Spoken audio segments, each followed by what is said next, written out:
Well, hello. We are here gathered for our next Grow Group session. It's session number 5. And so, along with this video attached is also the printout of the lesson plan.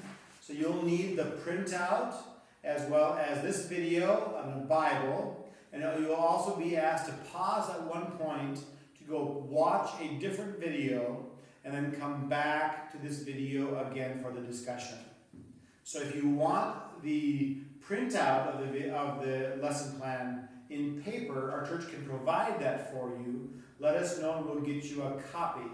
Otherwise, you can open it on your device and look at it as you're looking at the screen here. Maybe you want 2 different devices, a phone and a computer or something like that, to look at both of these at the same time. We are in session number 5.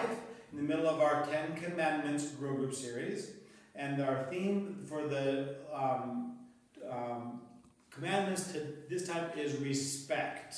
Respecting of God's day and respecting of our parents. I preached on this past Sunday, back in the 10 Commandments again, on the respecting of your parents. And coming up now is Mother's Day and Father's Day. So the respect is going to be hitting close to home for us. Well, we're going to start. We're going to engage God and others. And Pat's going to begin us off in a word of prayer this session. Holy Spirit, we ask that you help us to understand what our session is about today and help us to gather information so that we can apply this to our daily life on a daily basis. We pray in your holy name. Amen. So time for our introductions.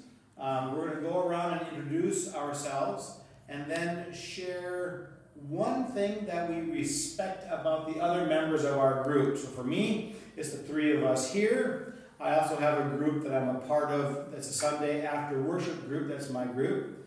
And so if you can, at home, keep a list of your group members and write down something after each person's name that you respect them for. And I want you to share that list with one another. It's going to be an encouraging list as we share with each other what we respect about one another. It's a way for you to stay connected with your group, make that connection beyond just this video, also to receive the encouragement of how you are a blessing to others. So I'll go first. My name is Pastor David, and I have the joy and the easy task here of sharing things I respect about the Rosenbaums. I work closely with Bob on many venues. He and I have taught confirmation together now for 10 years. He's also been on the leadership boards I've been a part of. And one thing I respect about Bob is his attitude towards God's provision. I'm always a little nervous in my leadership about, do we have enough resources? And Bob, how many times have you said to me, just trust that it comes. When you do God's work, it comes together. And so I have learned to respect that wisdom and that faithfulness in Bob. Pat is one that I just am so impressed with. Bob and I talk about you a lot, Pat, actually, about your quiet stability. That you have this secured wisdom that's anchored and steadiness that keeps you going, and you live your faith in such concrete ways. It's a respect that I have for you. You are a woman of God that I just try to keep my eye on to model after you. I really impressed with your walk. So, Bob, how do you go next? Well, I'm Bob Rosenbaum. I've worked with David, as David said, for 10 years. Man, they go back fast. And I've been very impressed with David in his organization, his enthusiasm, his willingness to work, and the fact that he has not forgot where his message about God, from God, comes from, and that's the Holy Bible. He's been very, very clear about that, and that is shown in everything that he does. That means so much to me as I work with him as my pastor. Pat, on the other hand, is the woman I've been in love with for 50-some years, 54 almost, who keeps me on the straight and narrow. She's my anchor. When she tells me I'm not as funny as I think I am, and that hurts. But she has a way of keeping me solid, and I appreciate that so much. That's why I love her. She's a woman of faith, and she lives it. She doesn't talk it much, but she lives it hard. So, you're up. And I'm Pat Rosenbaum, of course married to this fellow. I respect both these people. David, I respect you for your ministry, because I think you are a wonderful pastor, and you're always on top of everything. It amazes me how you can do multiple things all the time, and you're always there for all these meetings and everything. I bet you're fooled. And of course, Bob, I better say, we've been together now for 55 years, but of course married for 54. Had children together, and marriages, baptisms, all that. Yes. So, of course, I love this guy. Glad to hear it. What a great role model. Thank you for that. So again, if you please make a list of your Grow Group members, share a short statement about each one. Then this week ahead, share it with your Grow Group members, so we can hear from one another. Stay connected. Some of you are doing service projects, finding a way to doing that together. If you can do that, great. Find something that you can do together is good. If you can't, well, you need to be creative about how you're staying connected. But remember that we do want to apply what we're learning to our daily life. We're not just learning about information into our heads. We are actually doing something that applies to our lives. So our next section is Grow, Engaging God's Word. And Pat's going to start us off. This is the introduction. In this study, the aim is to consider not just what Sabbath keeping and parent honoring mean in terms of behavior, but also in terms of motivation and consequences. We want to explore exactly what is meant by observing the Sabbath day. It's worth pointing out that the early church deliberately chose Sunday as their day to meet together for worship, knowing very well that this is not the appointed Sabbath day in the Jewish tradition. It started with the very first Christians soon after the first Easter, who gathered together every Sunday morning to proclaim and celebrate that Jesus was alive. Ever since then, the church was met on Sunday morning because each week we celebrate Jesus' resurrection. Just as Jesus replaced the old law, so does the new Sabbath of Sunday replace the old Sabbath of Saturday. The concept of rest is very important in the Bible, and we need to consider just how important it is to us today. Are rest and leisure the same thing? Our age, upbringing, and culture can influence all of this very greatly. Most of us don't take this commitment very seriously, at great peril to our spiritual and overall lives. We also need to be aware if our leisure activities, for example online activities, are becoming controlling in our days and eating up our Sabbath time. The fifth commandment is the first of the 6 commandments that deal with respect for other people. Age, experience, and culture lead to widely different understandings of what respect looks like. What is crucial, however, is the proper consideration of how it affects our behavior. As we think about this lesson today, be careful not to think about how other people do or do not behave in inappropriate ways, but rather consider how you yourself do or do not behave in inappropriate ways. Sometimes parents and children use this commandment as justification for making unreasonable demands or as an excuse for avoiding other responsibilities. Notice particularly that the commandment is addressed to children, not parents. It was never intended to be used as a weapon to create guilt. Okay.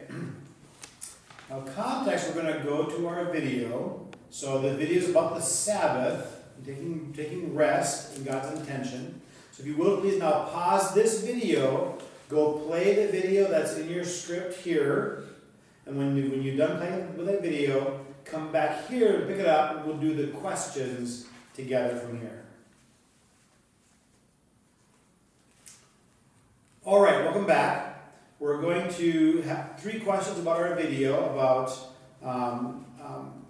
what the day of rest is really all about. So for us to talk together, What struck you about the video describing God's plan of ultimate rest?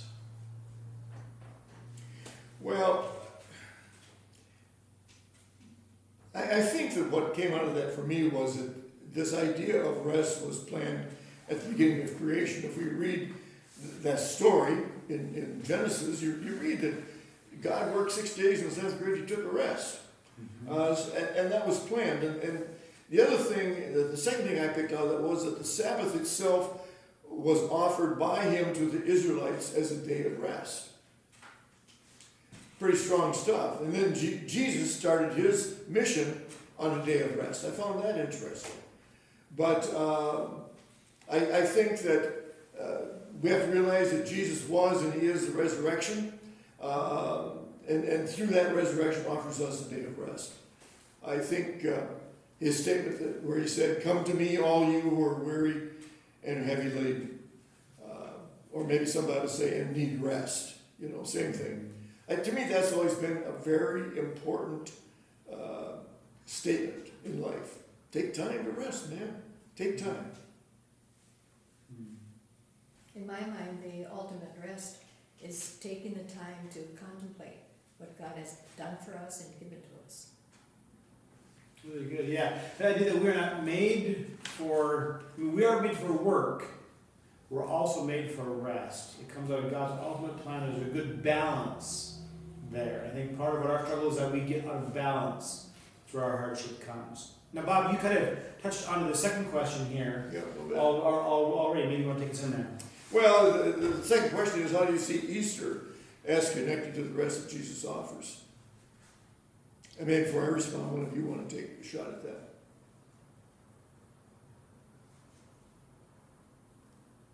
Well, Jesus, in my mind, Jesus' resurrection offers the ultimate rest because he rose from the dead, ascended into heaven. We have that ultimate rest to look forward to in our lives. Easter reminds us to set a day of rest and that we can ultimately rest at life's end with Jesus sometime in the near future.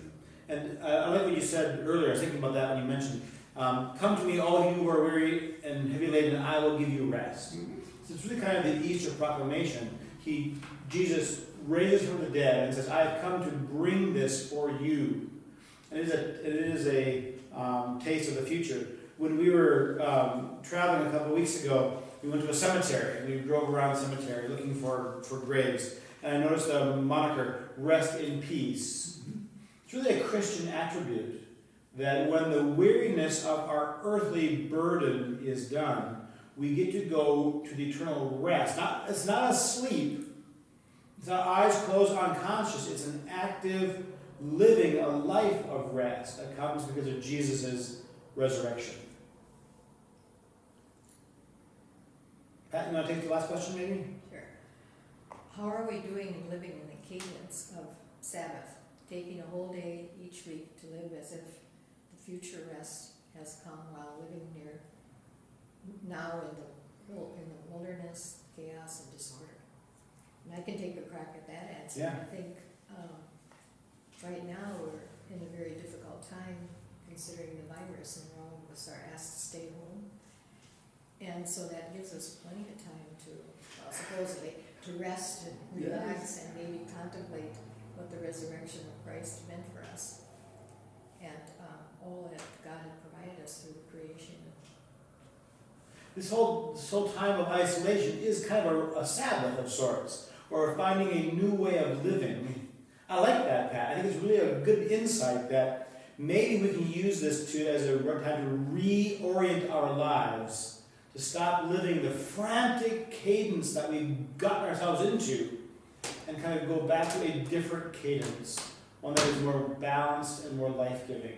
This is maybe a very good opportunity for us as God's people to live differently now, going forward. Also, it's very boring though. I know. We have to be more creative. We can't do the same things we used to do right now. Those things aren't coming yet.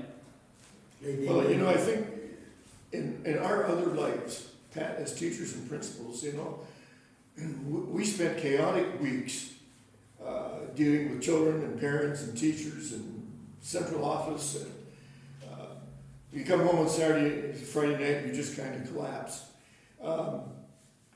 And I think that for both of us, it was very important to have Sunday, in our case, Sunday as our Sabbath day, where we very seldom missed church.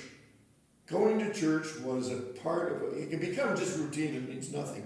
But I think for us it always did, because you can sit down and go, you rest. The rest of the day, a lot of times for me, it's gardening. It's maybe reading a book, things I like to do. Sometimes it was fishing. And of course, family. A lot of times family. To me, when you're out in a boat fishing, you're in God's kingdom. Man, that is the creation. That is his rest, you know. When I'm in my garden, putting bulbs in or whatever I'm doing. You know, to me, this is God's kingdom. You can listen, you can see the squirrels, you can look where the deer are bedded, you can feel the breeze on your face. And it just reminds you of what a wonderful idea God had in creating a world in which we could actually rest. I think that's important. Good, thank you. We're going to now opening our eyes to the Bible passages there. Exodus 20. I'm going to read that Exodus 20, verse 1 through 12, and I'm using the Message devotional Bible. God spoke all these words. I am God, your God, who brought you out of the land of Egypt, out of the life of slavery. No other gods, only me. No carved gods of any size, shape, or form, or anything whatever, whether of things that fly, or walk, or swim. Don't bow down to them, don't serve them, because I am God, your God, and I'm a most jealous God, punishing the children for any sins their parents pass on to them, to the third, and yes, even to the fourth generation of those who hate me. But I'm unswerving, loyal to the thousands who love me and keep my commandments. No using the name of God, your God, in cursing. God won't give up with irreverent use of his name. Observe the Sabbath day to keep it holy. Work 6 days and do everything you need to do. But on the seventh day is the Sabbath to God, your God. Don't do any work.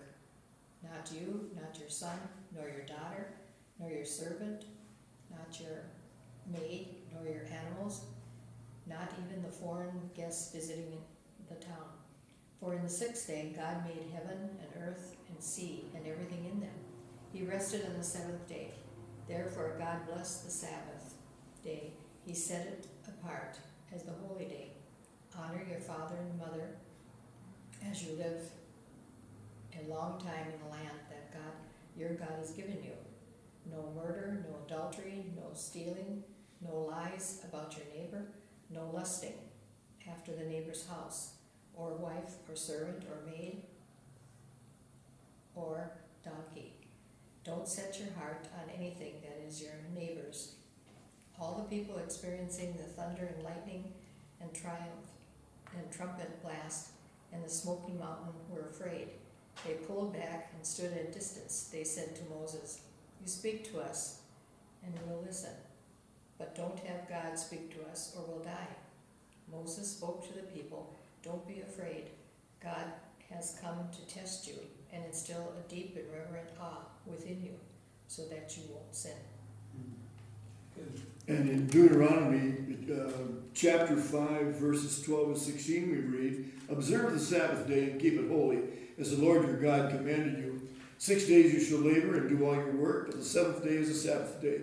So the Lord your God, you shall, Sabbath to the Lord your God, you shall not do any work, you or your son or your daughter, or your male or female slave, or your ox or your donkey, or any of your livestock, or the resident alien in your towns, so that your male and female slaves may rest as well as you.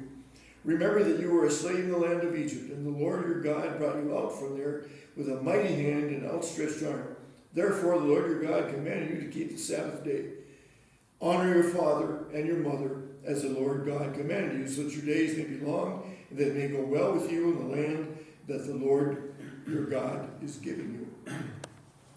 And then I go back to Genesis 2, 23, 24. This is the commandment that puts the honoring of your spouse above the honoring of your parents, interestingly. So the man said, "This is now bone of my bone and flesh of my flesh. She shall be called woman, for she was taken out of the man. And for this reason a man will leave his father and mother and be united to his wife, and they will become one flesh." Pat, can you read for us? Respect has become a key word among young people of late, particularly among those who see themselves as in some way disenfranchised. The point they are making seems to be that deserve the respect of others, sometimes struggling that if this is not given, they will take action to force it. The Respect Media campaign developed this idea without negative connotations, but it's still focused on the respect from rather than the respect for people involved. The Bible using various terms also talks a lot about respect, both for institutions like the Sabbath and for people like parents. It agrees with young people's concept that people do deserve respect. However, the emphasis is very different. The stress is not on the respect you should demand from others, but on the respect you yourselves shall give to others. And that carries over to respect for the Sabbath. Exodus and Deuteronomy use different reasons to back up this command. Exodus 20 points to how God rested on the seventh day of creation. Deuteronomy 5 points to Israel's deliverance from Egypt and the fact that they were all once slaves. By Jesus' day, the emphasis on the Sabbath became more focused on rituals. Jesus, for example, attended the synagogue on the Sabbath in Luke 4, verse 16. 10 words. Words themselves, however, focus on the Sabbath as a time of relaxation and leisure. For one day in every 7 work should be put aside. The creation argument tells us that this was part of God's plan from the very beginning, and it was intended for all people, not just for Israel. Human beings have been created with a need for rest, and God himself stands as an example to us. To ignore this command is to disrespect God, not to mention risking burnout. To argue that if we don't work 7 days this week, then the crops might not get gathered in, or the essay might not get written, or the contract not completed, usually is saying that I've taken too much on or that I have not used my time properly. But it also says that I don't trust God. In addition, we have a responsibility to respect the right of others to rest. We must make sure that all those for whom we have responsibilities, whether family or employees, humans or working animals, that they are given rest and that they are given an opportunity to rest, to take up that right. Respect for your parents. As Paul points out in Ephesians 6:2, this is the first commandment with a promise. Deuteronomy, with its focus on what it means to live in the God-provided land as God's covenant people, expands on both the instruction and the promise. For our society to function in the best way possible, good family life is crucial. Children giving respect to parents is a key element of this, and a society where this happens is likely to be long-lasting. Genesis 2:24 makes it clear that the honor to be given to parents is not without limits, and the responsibilities to a spouse take priority. But this does not remove, even for an adult child, the need to respect parents. Paul, speaking specifically of children and adults, uses the word obey. Perhaps significantly, the Old Testament does not use this word in this context. Even so, obedience to parents may often be relevant and required in order to show respect. Know that the respect is to be given equally to both father and mother.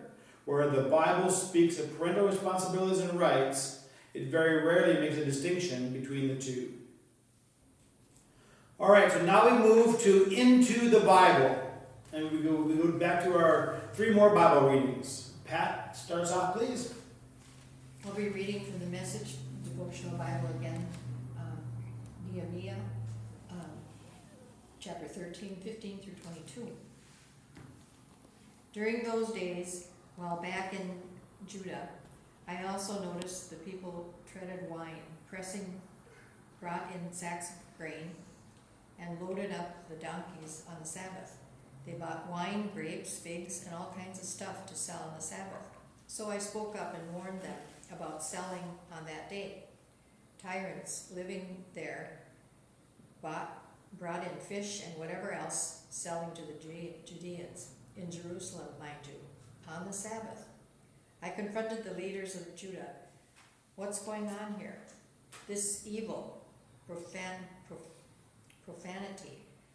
profaning the Sabbath. Isn't that exactly what the ancestors did? And because of it, didn't God bring down on us and this city all this misery? And here you are adding to it, accumulating more wrath on Jerusalem by profaning the Sabbath. As the gates of Jerusalem were darkened by the shadows of the approaching Sabbath, I ordered the doors shut and not to be open until the Sabbath was over. I placed some of my servants at the gates to make sure that nothing was to be sold on the Sabbath day.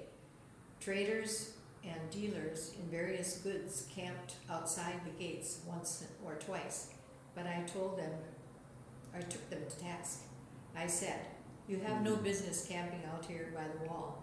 If I find you here, I'll use force to drive you off."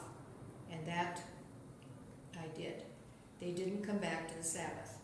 Then I directed the Levites to ceremonial cleanse themselves and take over as the guards at the gate to keep the sanctity of the Sabbath day. And in Matthew chapter 15, verses 1 to 9, we read, "Then Pharisees and scribes came to Jesus from Jerusalem and said, 'Why do your disciples break the tradition of the elders? For they do not wash their hands before they eat.' He answered them, 'And why do you break the commandment of God for the sake of your tradition? For God said, honor your father and your mother. And whoever speaks evil of father or mother must surely die. But you said, whoever tells father or mother, whatever support you might have had from me is given to God, then that person need not honor the father. So for the sake of your tradition, you make void the word of God. You hypocrites, Isaiah prophesied rightly, about you when he said, this people honors me with their lips, but their hearts are far from me. In vain do they worship me, teaching human precepts as doctrines. Then he called the crowd to him and said to them, listen, understand, it is not what goes into the mouth that defiles a person, but it is what comes out of the mouth that defiles. Then the disciples approached and said to him, do you know that the Pharisees took offense when they heard what he said? All right, so pretty strong teachings about Sabbath from Nehemiah for sure, and then Jesus here. I'm going to another passage about Jesus, Mark 2, 27-36. Here Jesus heals on the Sabbath now. Does some technical work to show a different view of what Sabbath is all about. Then Jesus said to them, the Sabbath was made for man, not man for the Sabbath. So the Son of Man is Lord even of the Sabbath. Another time he went into the synagogue, and a man with a shriveled hand was there. Some of them were looking for a reason to accuse Jesus, so they watched him closely to see if he would heal him on the Sabbath. Jesus said to the man with the shriveled hand, stand up in front of everyone. Jesus asked them, which is lawful on the Sabbath, to do good or to do evil, to save life or to kill? But they remained silent. He looked around at them in anger and deeply distressed at their stubborn hearts and said to the man, stretch out your hand. He stretched it out, and the hand was completely restored. And the Pharisees went out and began to plot with the Herodians how they might kill Jesus. They're not happy with that. They wanted the Sabbath honored, not healing on the Sabbath. They want the rules to follow. All right. Jesus is saying maybe the rule is not as important as people. So here a question for number one. In observing and remembering the Sabbath, is it the same as keeping Sunday special? Discuss the reasons behind your answer. I think this is a tough question. Because I think you go either way, and I think in one way, it is, it's the same. Sunday special, I go to church, I worship God, I go home, I meet with family, love with family, go out in my boat, observe God's world as I enjoy what I'm doing, maybe, you know. So on one hand, to me, that Sunday is special that way. On the other hand, I think it just depends that it can, that is it, if I take that as it's a day away from work only, you know, then it becomes a special day, a day away from work. It has nothing to do with observing Sabbath. Yeah, I think. In my opinion. Yeah, I like what you're saying, Bob, because it's not, you don't keep it for the keeping of its sake. The purpose of the Sabbath is to change your focus to be on God and off of your work. If you just have a special day, it doesn't turn your mind towards God, then it's still not doing you what it's supposed to do. So you want to keep it special and make it different, but the reason why it's different is that so we can shift our focus off of our world push onto our upward push. Yep. Like that. I agree. Pat, answer question 2? Working all the hours that God sends is often seen as a sign of Christian commitment, rather than the sin the Bible presents it to be. Why do you think this is?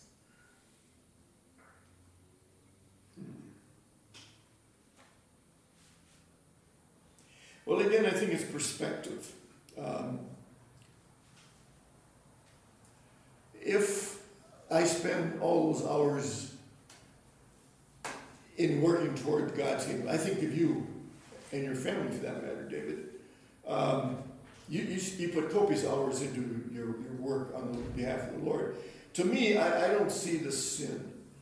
I think it can become sin.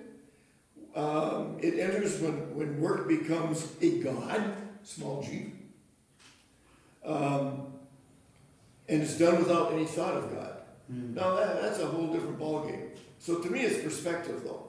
It's none of those answers, yes, no, maybe, maybe not. Well, and for me, I've got to be careful that I don't spend church work as my dominant view of God all the time. I need my personal time with God too. Just like I don't want to read the Bible only for sermon preparations. Right. I want to read it for God to speak to me as well. So I need that time away from doing church work and ministry that God called me to do my own personal connection with God. So I need to keep that separate. And I do try to keep my day off. I'm doing better now than I did my first 25 years of ministry. And similarly, I think if you work all your life and you really delve into your work and put your whole heart and soul into it, you also need that time, though, when it's the Sabbath or Sunday sacred or whatever, and give your time to God. Yes. Contemplate again all that God has given us. Well, I think too, Pat and I both grew up as kids in a situation where you survived by working.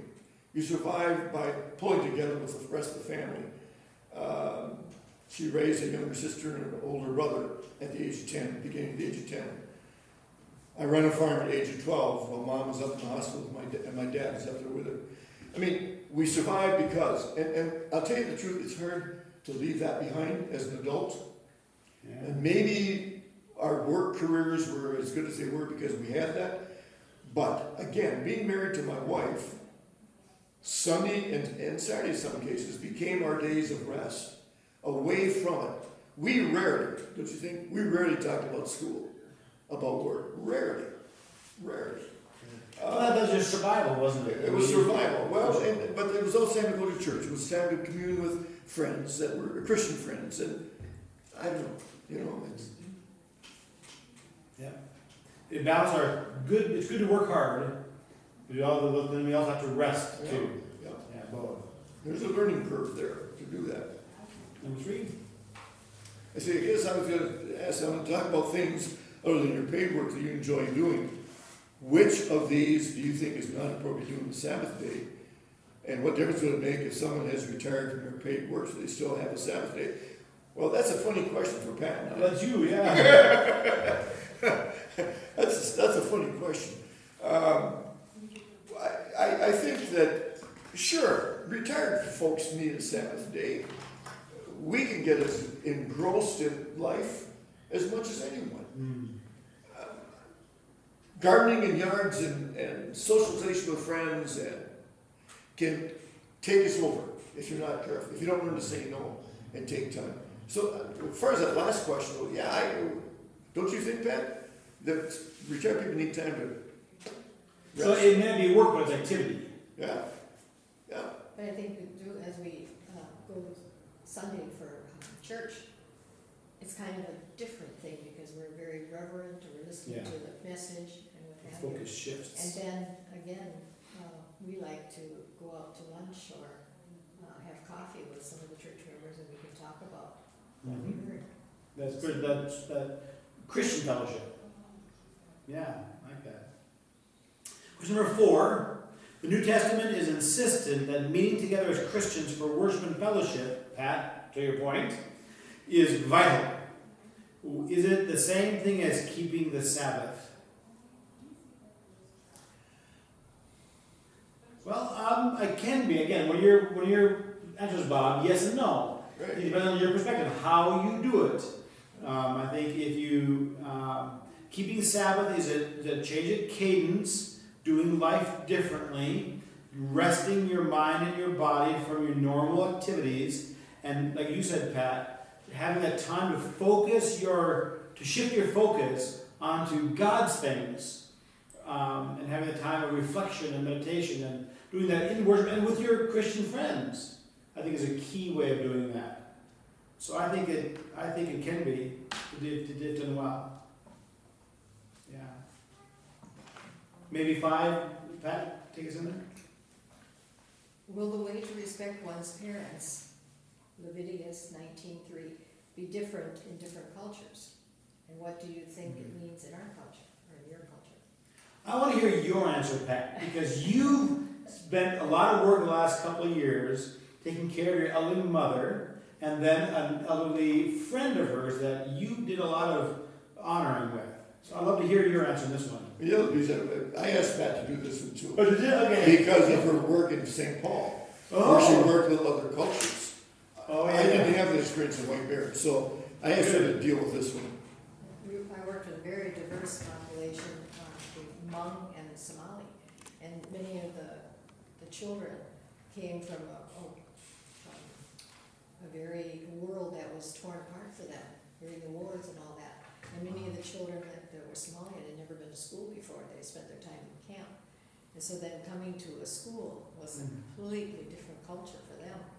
And we had to kind of begin from the beginning to teach everything.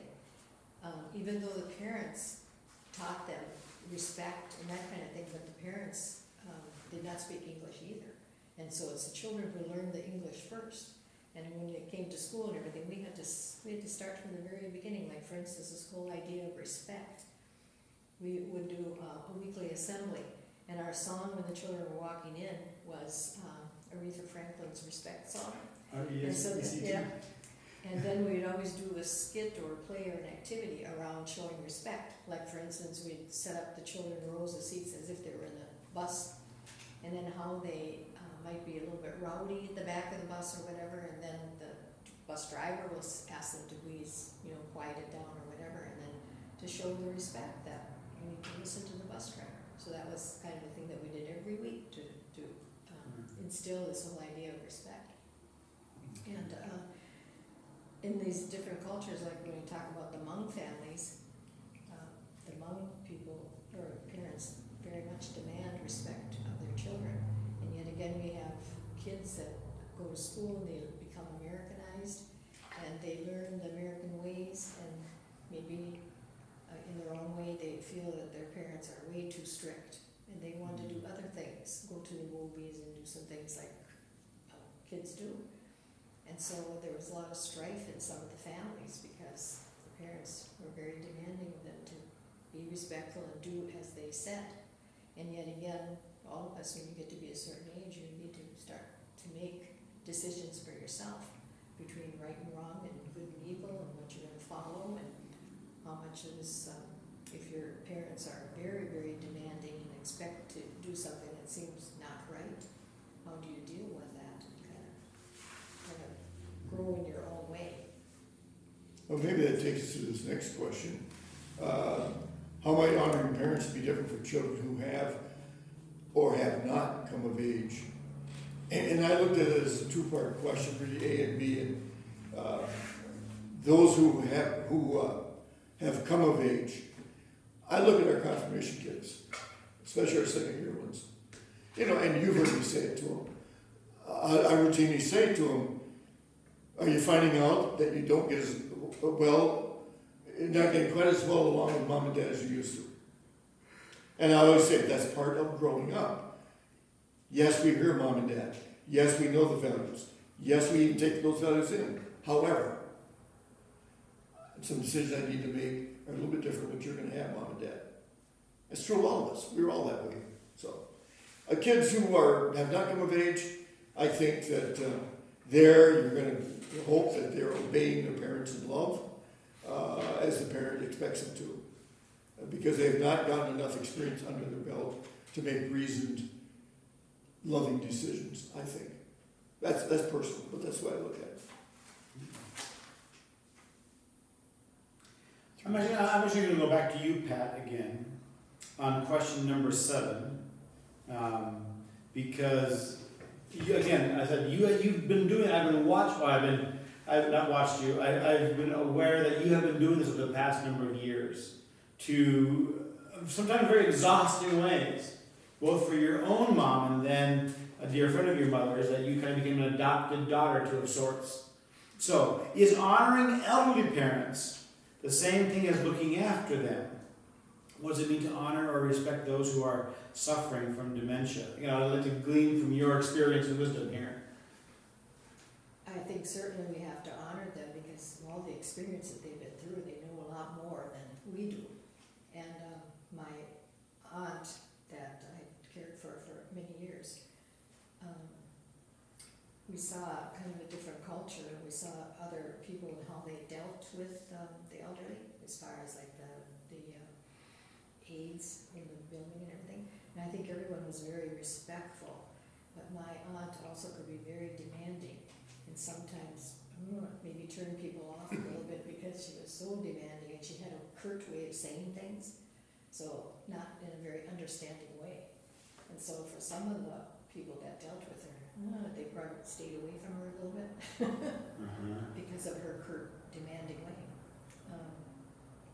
But I found her to be very lovable, kind in her own way, although I had seen some of the curt responses that she gave me to. And luckily she didn't suffer from dementia, I don't feel, although she got a little bit more forgetful with her age. She did pass away when she was 96. Yeah. And she was quite the woman. So is your aunt then, not your mother, is your aunt and your aunt's friend that you were... Well, no, it was my stepmother's sister. Oh, I So see. she really wasn't an aunt either, but I called her. Okay. Very good. Very good. Thank you. Do parents ever make unreasonable demands on their children based on this commandment? How could or should the church advise both parties if they see this happening? In my mind, modeling is the best thing. You can model what you expect. I think you said about respecting your stepmother. If parents respect their children too, and children respect their parents, they can model that back, and the parents can show the kids how to treat someone else with respect. That goes a long way. It's hard when parents act so authoritarian that the kids don't learn how to find. You're talking about kids as they grow up, they find their own authority as well, and that's never allowed to be expressed. That becomes very frustrating. There's friction a lot there. I think it's the respect back and forth.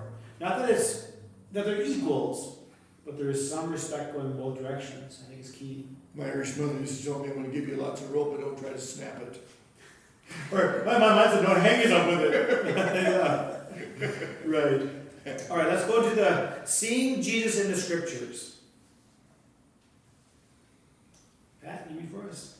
Jesus again provides us with an example for both of these commandments.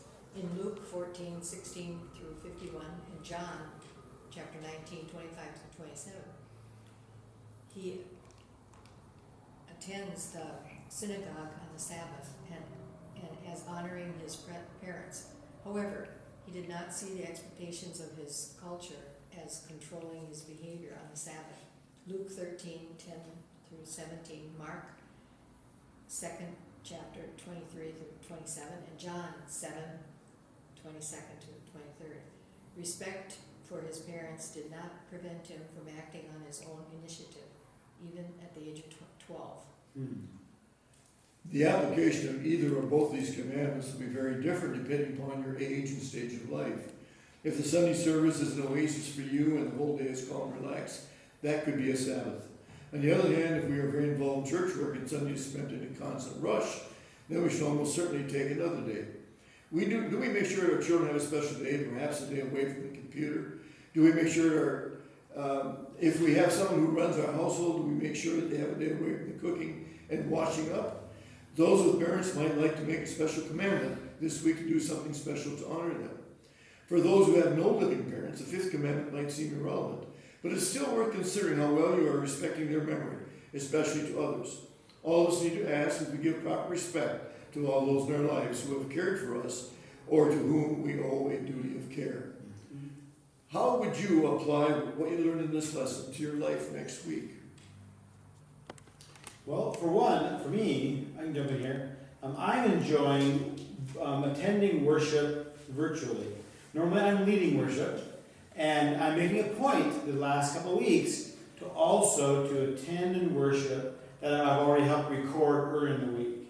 So for me, I'm able to sit and just be in worship. That's a blessing for me. This is a boon, a boost for me. As far as the Sabbath, as far as the commandment for my parents, I have the joy right now of my mother actually being with us for a couple months.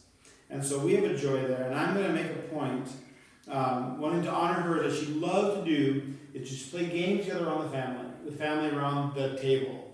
You don't have to do anything important, just to be together around the table. It's important to her, and I realize it's important for all of us as family.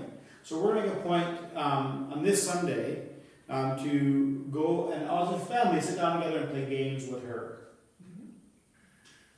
That was a big part of respect and honoring in our family. When my parents were alive, my dad loved whist, and we could argue the whist rules every time we played it, But that was for him was important. It was getting around the table, and I see the same thing today. The mealtime, trying to get kids to sit down for meals with you today is the world's so fast for them, Yeah, the next goal we can do is have a meal together. Yep, if you can do it, yep, get it to work.